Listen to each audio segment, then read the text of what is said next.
ఇజ్రాయెల్ది పెద్ద సమస్యగా మారుతున్నటువంటిది ఏంటంటే ఏ నిర్ణయం ఏ క్షణంలో ఎందుకు తీసుకుంటుందో చెప్పట్లేదు బయటికి.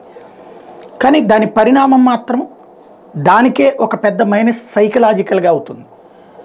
ఉత్తర గాజాను ఆక్రమించింది. మొదట గాజా లోపలికి ఎంటర్ అయింది. అక్కడ హమాస్ తీవ్రవాదులు వేటాడింది. కొన్ని ఎదురు దెబ్బలు తింది. దాదాపుగా 175 మంది వరకు సైనికులు వీరమరణం చెందారు. హమాస్ తీవ్రవాదుల్ని చంపుతున్నామంది. ఆ సందర్భంలో దాదాపు 20,000 మంది ప్రజలు చనిపోయారని హమాస్ తీవ్రవాదులు ప్రకటించారు.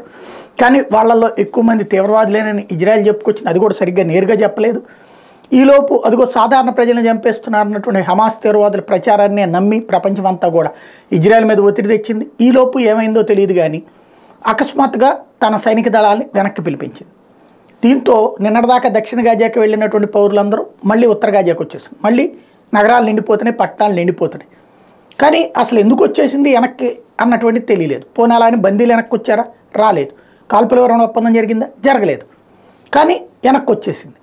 అదేమంటే జీవితకాలం యుద్ధం ఉంటుంది అంటది. అప్పుడు అసలు ఏం సాధించినట్టు, ఏం చేసినట్టు అన్నదే అర్థం కాని పరిస్థితి.